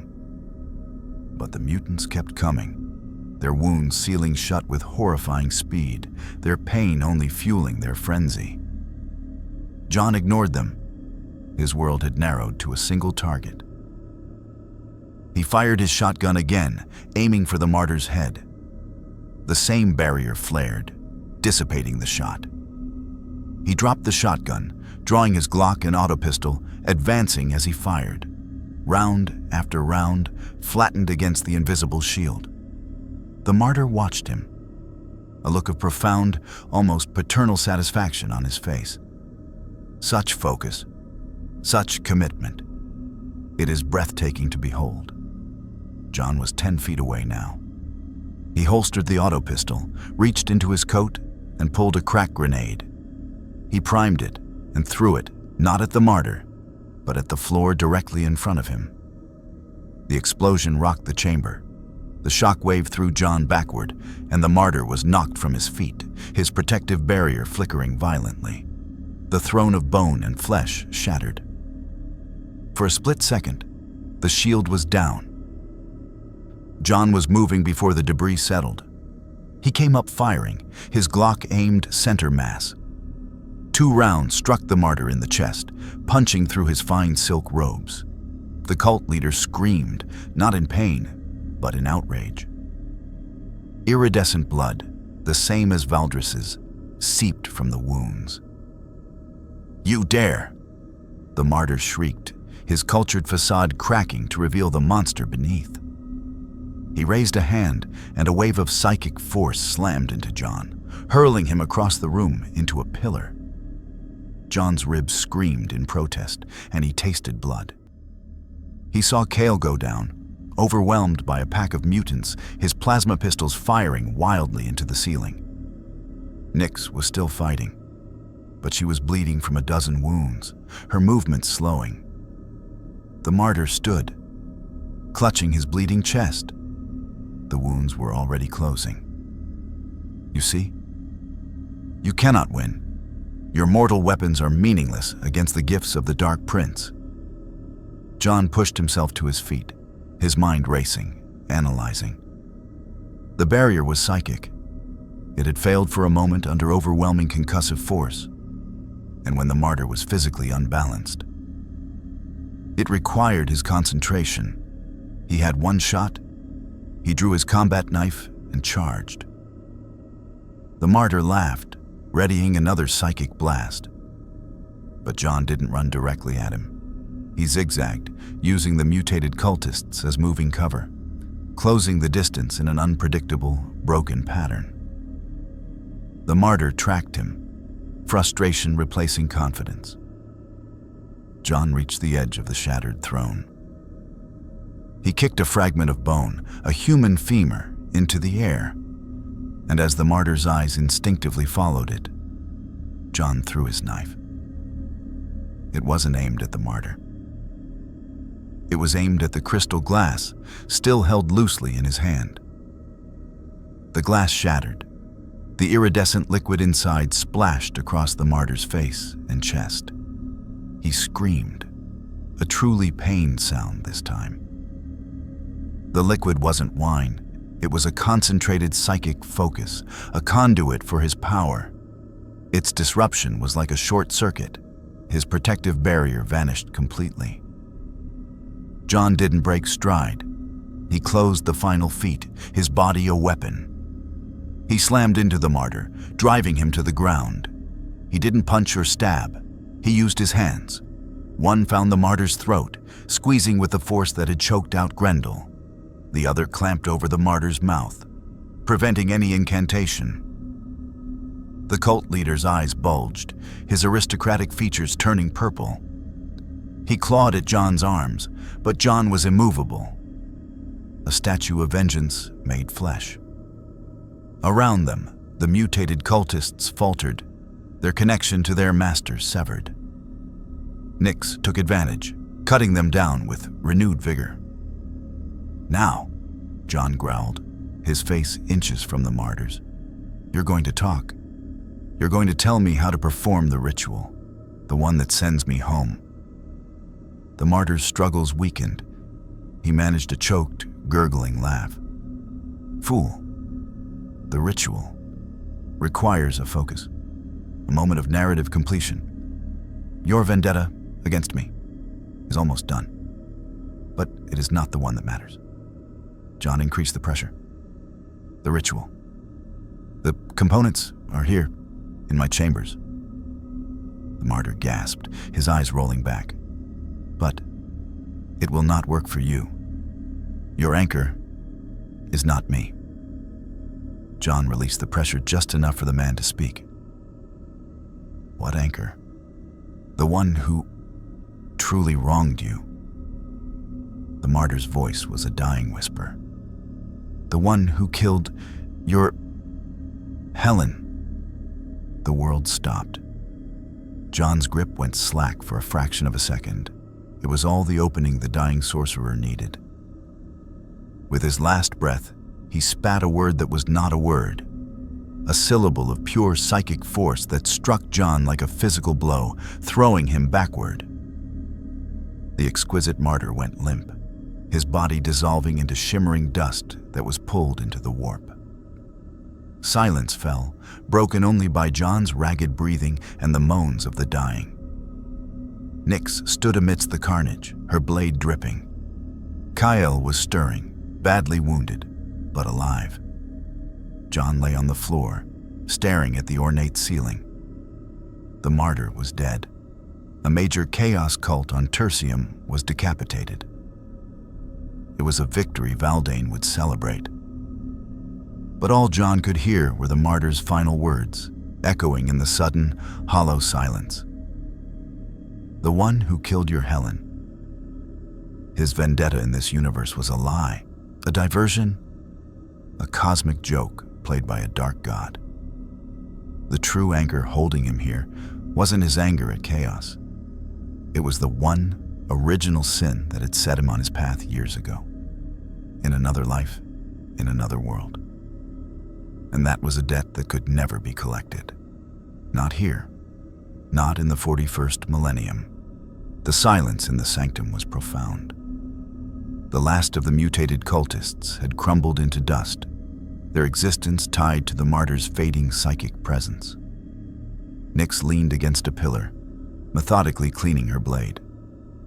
Kyle was on his feet, one arm hanging uselessly, using his good hand to administer a stim from his belt to his thigh. The air still stank of ozone, blood, and that cloying, sweet corruption. John Wick stood over the spot where the exquisite martyr had dissolved. There was no body, no trophy, no satisfaction. Only the echo of a truth that had shattered the foundation of his purpose. The one who killed your Helen. The name, spoken in this place of nightmares, felt like a desecration. It was the one name he never spoke aloud. The ghost that walked beside him in every shadow. The single, unpayable debt that had defined his existence long before he'd ever heard of chaos or the Imperium. Iosef Tarasov was dead. Vigo Tarasov was dead.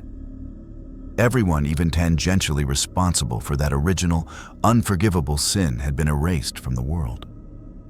He had burned his own life to the ground to ensure it. And yet, here, 10,000 years in the future and in a different reality, a chaos sorcerer had used it as the key to his prison.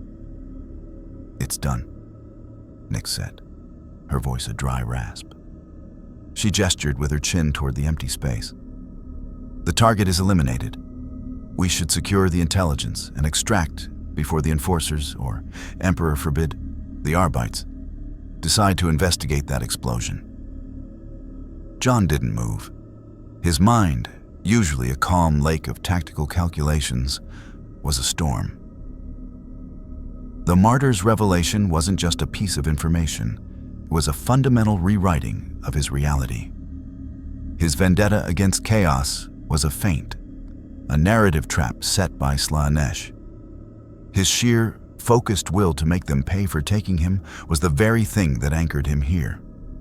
To go home, he would have to let it go. He would have to find a state of peace, of resolution, for a wound that could never heal. It was an impossible equation. Kale limped over, his face a mask of pain. The witch spoke truth. I have seen it before. The Ruinous Powers bind souls with chains of their own forging. Your anger is your cage, off-worlder. John finally turned, his eyes sweeping the chamber. He said the components were here. For the ritual. He began to search, his movements mechanical, driven by habit more than hope. He ignored chests of jewels and racks of exotic weapons. He was looking for something specific, something that felt out of place. He found it in a small, lead-lined alcove behind the shattered throne. A simple wooden box, unadorned, so mundane it was conspicuous in this den of excess. Inside, resting on a bed of black velvet, were 3 items: a tarnished silver locket, a single weathered 9mm bullet casing, and a small crystalline vial filled with a swirling gray mist. The moment John touched the locket, a vision slammed into him with the force of a physical blow. He was in the church again, the smell of damp stone and old incense. Helen's hand in his, warm and alive. She was smiling, saying something he couldn't quite hear, her eyes full of a future they would never have. The light from the stained glass window painted her face in colors. Then the image twisted, the colors bleeding, her smile becoming a rictus of pain, the church melting into this very chamber, the bone throne rising where the altar should have been. He dropped the locket as if it had burned him, his breath catching in his throat. The box and its contents were a psychic snare, designed to torment him, to reinforce the anchor. The bullet casing was from the gun that had killed Iosef. The mist in the vial. He knew with chilling certainty that it was a psychic impression of Helen's final breath, captured and perverted by the warp's resonance with his memory. This wasn't a way home. It was the lock on his cell. Wick. Valdane's voice crackled over the vox bead, strained with static. Report. The Spire's void shields are failing. We have Auspex contact. multiple chaos vessels breaking into real space near Tertium. The martyr's death was a signal. They're coming for you. John stared at the box, the final piece of the puzzle clicking into place. The martyr hadn't just been collecting him. He had been bait. His presence, his beautiful violence, was a beacon. And now that the curation was complete, the true collectors were arriving. Slaanesh itself was taking an interest. He made a decision. It was not the choice of a hero or a revolutionary. It was the choice of a man who had run out of paths forward and was left with only one terrible direction: down. He picked up the box.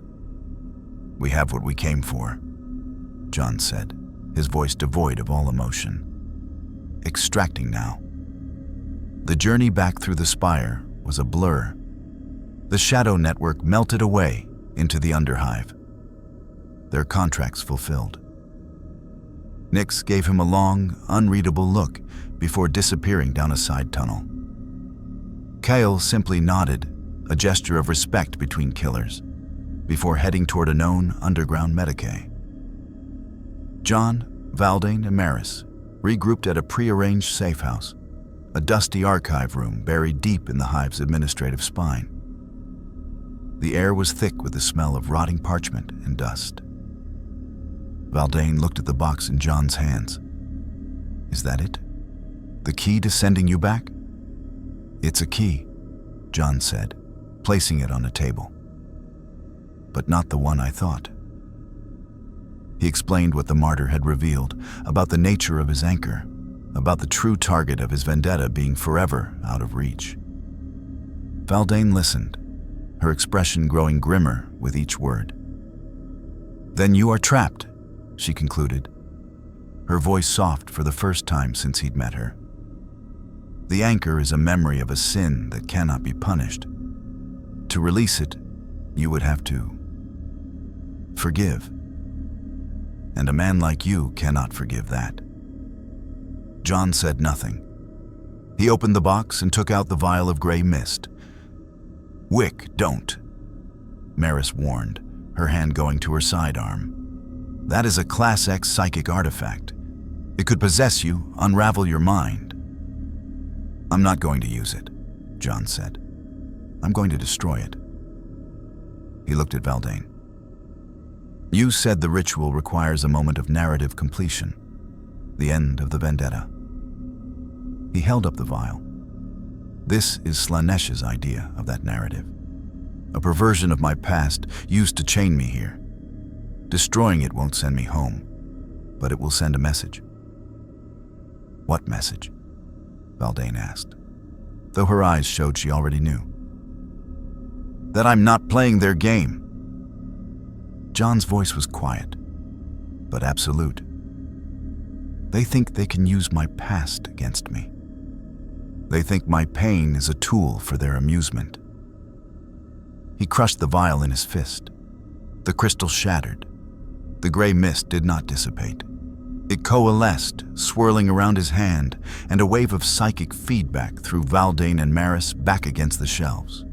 John stood firm, his jaw clenched, as the mist tried to invade his mind, showing him visions of Helen, of Iosef, of every kill he'd ever made, each one twisted into an act of worship to the Dark Prince. He saw the exquisite martyr's smiling face in the chaos. He heard the laughter of a god. John Wick did not scream. He did not rage. He focused. He remembered the cold of the rain outside the Continental, the weight of the dirt he'd buried with Helen, the feeling of pulling the trigger for the last time, not for vengeance, but for closure. He remembered what it was to be done. The mist recoiled from his sheer, unyielding will. It couldn't corrupt a focus that absolute. With a sound like a sigh, it collapsed in on itself and vanished. The room was silent. Valdane picked herself up, her face pale. "What have you done? You've just openly defied a chaos god. They will not ignore that." "I know," John said, looking at his empty, bleeding hand. "I'm not trying to escape them anymore, Valdane. I'm declaring war A real one. Not the vendetta they wanted. A war of attrition. He looked at her, and for the first time, the Inquisitor saw something in his eyes that wasn't cold calculation or burning fury. It was resolve. A final, unshakable decision. The martyr was right about one thing, John said. I am a man of focus, commitment, and will. And I have decided that my will is no longer for sale. Not to the High Table, not to the Imperium, and certainly not to the things in the warp. He picked up the locket and the bullet casing, slipping them into his pocket. Not as anchors, but as reminders. They wanted a masterpiece of vengeance, he said, turning toward the door. I'm going to give them a symphony of ruin, and I'm going to play it on my terms. The path home was closed. The path forward led only deeper into the darkness.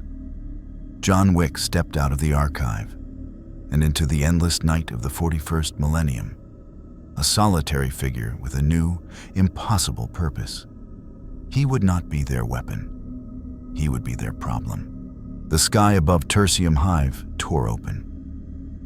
It was not a natural phenomenon. It was a wound in reality, a bleeding ulcer of purple and pink light that pulsed to a rhythm of screaming pleasure. From the tear, ships began to emerge. Sleek, organic-looking vessels that seemed grown rather than built, their hulls adorned with living figures locked in eternal ecstatic agony. The Slaanesh war fleet had arrived, answering the death scream of the exquisite martyr and the defiant act of a single mortal. On the command bridge of the Imperial Navy frigate Emperor's Judgment, orbiting high above Tertium, Inquisitor Valdane watched the augur displays with cold fury. They're making for the primary hive. They're not here for conquest. They're here for him. Beside her, John Wick stood silently, observing the tactical readouts. He had traded his ruined suit for the practical, dark gray carapace armor of an inquisitorial stormtrooper, though he had refused the helmet. His Glock was holstered at his hip, and a newly acquired powerful bolt pistol, a gift from a grateful, if terrified, Mechanicus adept, hung from the other. He looked less like a soldier and more like a predator that had been temporarily, uncomfortably, leashed. The entire hive is his battleground now, John said, his voice calm amidst the rising panic on the bridge. They'll come for me. They'll tear this world apart to get to the masterpiece that defied its creator. Then we give you to them, a deep voice boomed. Captain Vorlik of the Emperor's Judgment, a man built like a fortress and with a face carved from granite, turned from the viewport. One man's life against 3 billion souls. The math is simple, Inquisitor. Valdane's hand went to the power sword at her belt. He is an asset of the Ordo Hereticus, Captain, and he has done more to damage the arch-enemy on Tertium in a month than my entire retinue has in 3 years. We do not sacrifice our assets. He is the reason they are here. Vorlik shot back, gesturing at the Nightmare Fleet. That is not an invasion force. It is an extraction team. They want him, and they will glass this planet to get him. John ignored the argument, his eyes fixed on the fleet's deployment pattern. They weren't forming up for a planetary bombardment. They were dispersing, moving to blockade the planet, cutting off escape. A hunter's strategy. They meant to corner their prey on the ground. They won't glass the planet, John said, turning to face them. Both Valdane and Vorlik fell silent, unnerved by his absolute certainty. The martyr said it himself, I'm a prized possession. You don't shatter the display case to retrieve a work of art. You send in specialists to acquire it intact. He pointed at the augur display, tracing the path of several smaller, faster ships, breaking off from the main fleet and heading for the atmosphere. They're sending a ground team, Probably their best, not cultists, something else. Demonettes, possibly even a keeper of secrets if they're truly invested, Valdane murmured, her face pale. We have to get you off-world, now. No, John said. The single word hung in the air, final and unassailable. This ends here, today. John looked from Valdane to the captain. You want to save your hive? Then give me what I ask for. Not a ship, not an escape. Give me an arena. He outlined his plan with the same chilling precision he used to plan an assassination. It was not a strategy of defense, but of brutal, focused invitation. He would go to the one place in the hive where the fighting would be contained, where the architecture favored a single defender, and where the collateral damage could be minimized.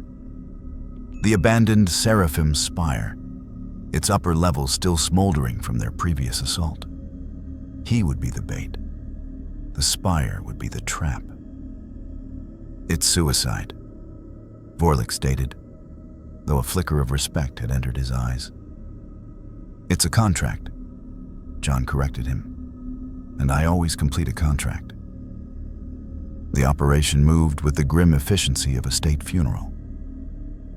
Valdane used her authority to have the entire sector around the spire evacuated under the pretext of an imminent exterminatus drill.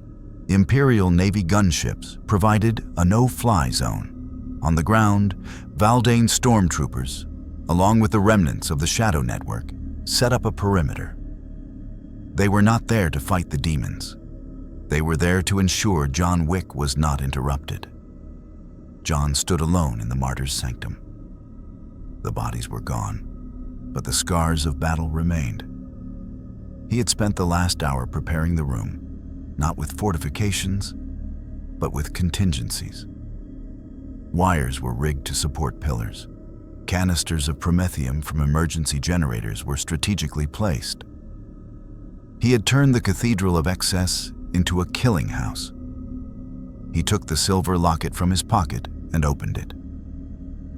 Inside was a picture of Helen, faded and worn. He looked at it for a long moment, then closed it and placed it carefully on the floor in the center of the room. Next to it, he placed the single weathered bullet casing. He was not laying down his anchor. He was defining his terms. He didn't have to wait long. The air grew cold, then fever hot. The scent of perfume and ozone returned, 1,000 times stronger. The very substance of the chamber walls began to sweat a shimmering, viscous fluid. Reality groaned under the weight of the presence approaching. They came not through the door, but through the walls. 6 demonettes, their lithe, androgynous forms moving with impossible grace. Their crab-like claws clicking on the floor, their single mouths cooing with pleasure. Behind them, the air tore open once more, and something else stepped through. It was 8 feet tall, a horrifying blend of breathtaking beauty and utter monstrosity. It had the upper body of a perfectly sculpted human, with 4 arms, each holding a different wicked blade. Its lower body was that of a multi-jointed, bestial creature, and its face was a mask of serene cruelty, with eyes that held entire galaxies of suffering. A keeper of secrets, a greater demon of Slaanesh.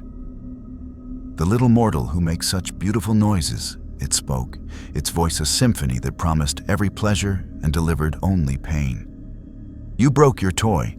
The martyr was ours, and you have been so very, very loud. It is time to come home. Your display case awaits. John said nothing. He drew his Glock and his bolt pistol. The demon laughed, a sound that cracked the marble floor. You would fight us with these? Your defiance is delicious, but the performance is over. John fired the bolt pistol. The mass-reactive shell, as large as his thumb, screamed across the room and struck the Keeper of Secrets in the chest. It exploded. The demon staggered back a single step, a look of genuine surprise on its face as a crater of sizzling, otherworldly flesh bloomed on its torso.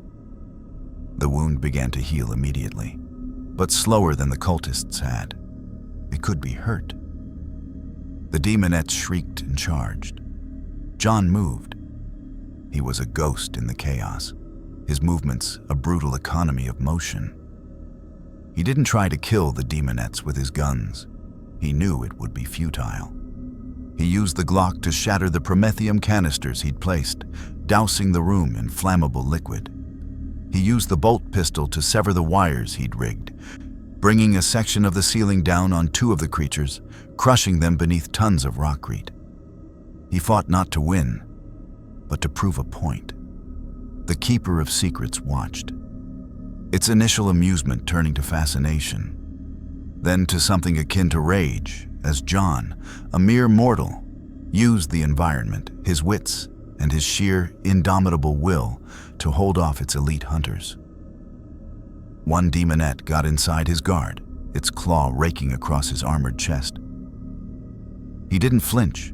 He grabbed its wrist, broke the joint with a sickening crunch, and used its own body as a shield against another's attack. "Enough!" The demon bellowed, its beautiful voice cracking like thunder.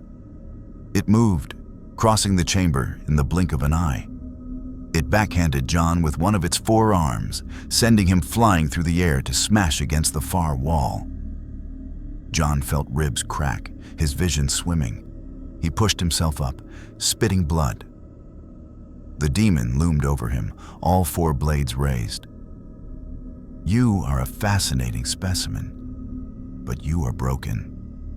We will take you now, and in the halls of our master, you will scream for eternity in the most exquisite agony." John looked past the demon, to the locket and the bullet casing lying on the floor. He looked up at the monstrous face, and for the first time, he smiled. It was a small, cold, terrible smile. "You don't understand," John coughed, blood on his lips. "You think my pain is a hook. You think my vengeance is a chain." He reached into his armor, pulled the pin on the last crack grenade he had, holding it up between them. "You can't own me," John Wick said, "because I was never for sale." He dropped the grenade. The Keeper of Secrets' eyes widened in shock, not at the explosion, which would barely inconvenience it, but at the absolute final rejection in the mortal's eyes. This was not part of the narrative. This was not beautiful defiance. This was a cancellation of the contract. The world turned white, then black. The dust took days to settle around the Seraphim spire. Inquisitorial survey teams found no body, no trace of John Wick. The crack grenade's blast radius was significant, but not enough to completely vaporize a human form. The leading theory, recorded in Valdane's official report, was total corporeal consumption by warp entity during demonic incursion event. It was a neat, bureaucratic end to a messy, anomalous problem. But in the Underhive, the stories were different. They said the silent judge had faced a god's own herald and spat in its eye.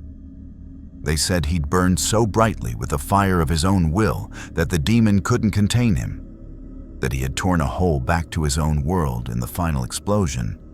They said he was waiting in the shadows, and that any cultist who bore the 8-pointed star would feel his knife in the dark.